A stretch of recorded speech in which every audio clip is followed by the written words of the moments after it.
Welcome everyone, Christine here with a discussion about patch 6.2 for Total War Warhammer 3 Immortal Empires. And just to give you my perspective on the subject of what 6.2 does have on offer, there's some important things, not necessarily the sexiest changes, but still important changes with respect to the game. One of the more important changes is going to be with regards to loading time. So for instance, you go into a battle like this, you start this kind of massive battle right here, you might see loading times of, I don't know, a battle of this nature. And this is absolutely a massive battle. This is like obviously a massive army that we got over here on our hands against between the Demon Prince and Grimgor in the Mirror of Madness.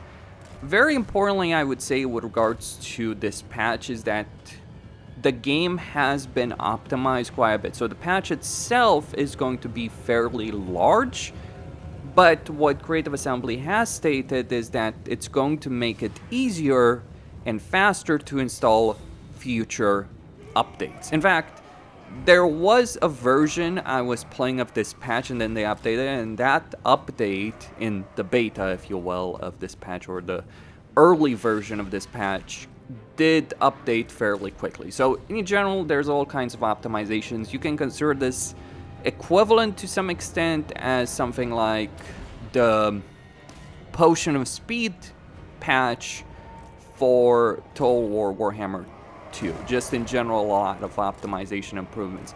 Now, I haven't tested things with mods, so I can't really tell you, okay, is this really going to make the biggest difference in the world from that point of view with regards to mods. But my experience, gone from about 30 seconds or so, or even longer loading time, to something like 20 seconds or less. I've seen loading times of 10 seconds, 13 seconds.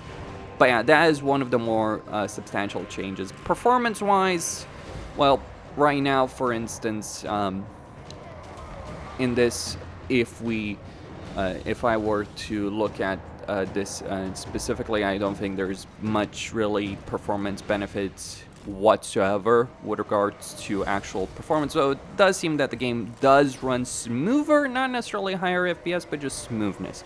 So those are two of the more important changes with regards to this particular patch over here. So end the battle, okay, let's end this battle.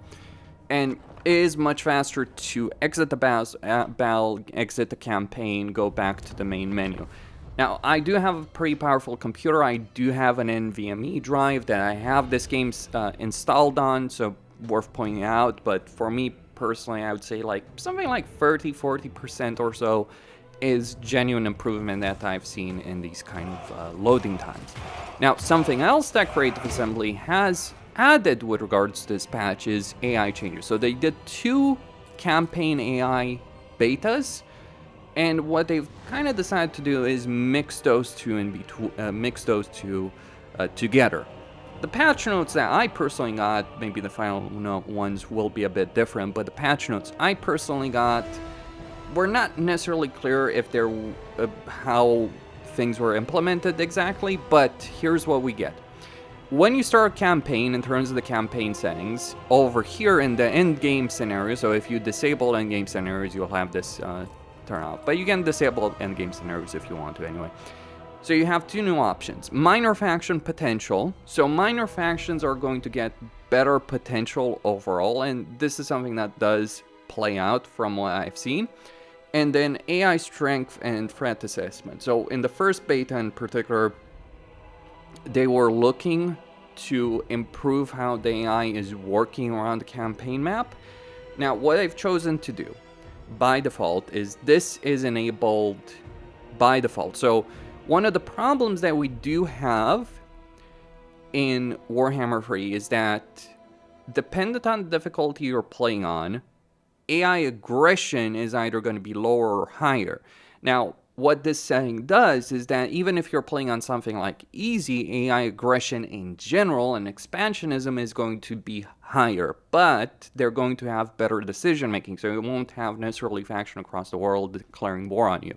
Minor faction potential makes minor factions work better, so things like electric counts as an example, though don't expect them to survive, all of them survive. They will do better, but they're still meant, a lot of them are meant to be killed. Like you look at Midland, you look at Ostermark, those are factions that are still going to be wiped out, but they'll do a better job in general. Just don't expect them to defeat legendary lords, but it's good to have minor faction potential because that actually allows for the legendary lords to have bigger threats, which gives them more experience, allows them to build up bigger and better empires. So I personally use these two options. That's my perspective. I think the reason they added them as options is there was a lot of disagreement among the community. Though personally, I would not listen necessarily to the loudest voices on forums or Reddit. I think that is not representing the Total War community. There's maybe 1,000 people on Reddit that post regularly. There's 20,000 people that play Total War Warhammer 3 every single day. So you get better performance in terms of loading times. You get better campaign AI options if you choose to go for it. You can stick to the current AI if you want to. That's up to you as a decision. Beyond that, we do get 2 new units. So in terms of the units, we get Hobgoblin Bolt Thrower, so just basically Dwarf Bolt Thrower or Greenskin Bolt Thrower for the Chaos Dwarves. Now, the role these guys have is that they're an anti-artillery artillery. That's one of the things Bolt Throwers do. For the Dwarves, Bolt Throwers are worthless because they have better options. And the Chaos Dwarves do have better options as well, but they have limited unit capacity. And they are lacking in terms of having an artillery option that's dedicated to hunting down artillery. So this is going to really help the Chaos Dwarves. It's going to give you an artillery option very early. It's going to make Hobgoblin armies more worthwhile, all that kind of stuff. If we look at it, it's doing 83 damage, it got anti-large, armor piercing, 320 range, and 22 ammunition. Now, that's one of the units over here that CA does have. The other unit that CA does has added are the Blood Knights, the regular sword and shield Blood Knights. Now, I don't think these guys are going to be worth it all that much from a campaign perspective. I think if you're playing vampire counts in a campaign, you want lances. So the existing Blood Knights have been renamed Blood Knights with lances, and these guys are just going to be Blood Knights with sword and shield with their new model. Fancy, really good-looking model too. Add that. I mean, Blood Knights have always looked pretty good as a unit, so you do now.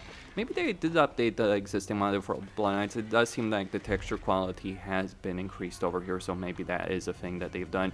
But you're looking at anti-infantry, frenzy, the flag of the blood keep if they're out of melee, so they're resistant to range, bronze shield, 54 weapon strength, but they don't have a lot of armor piercing. So I think of Knights of the Black Rose, think of maybe Grail Guardians, or Questing Knights. I think Questing Knights would be a better option, a better comparison. That's what you're going to get with regards to these units. I personally wouldn't care too much to use them in a campaign. I just think regular Blood Knights, but here's the thing, given Raise Dead mechanic in a campaign, you probably would get both, right? Like, you would get one unit of Blood Knights with lances, and then these guys, in that situation, it's probably worth picking up. I think both these units are useful to have, from my point of view. And then, of course, there are the item changes that CA has introduced. So over here, I have this campaign as Carl Friends. It is turn 26, but I have fought close to 70 battles in this entire campaign, dealing with a lot of enemies. I even took a lot of territory, but I've also given a lot of territory to various electric counts in this campaign. Just want to mention that the AI changes, if you've played the betas, it's kind of a combination of the two of them in some ways, because that's what those options are doing, at least that's my read on them.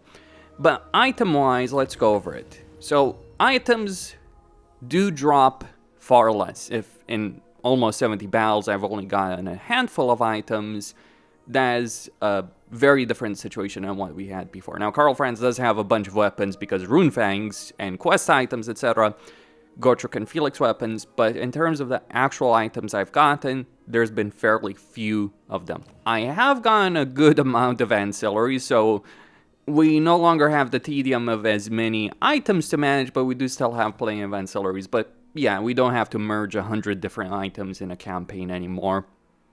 And the items themselves are fairly powerful. So if we look at the Scroll of Blast, you get 10% targeting for all spells and the Bound Spell Blast.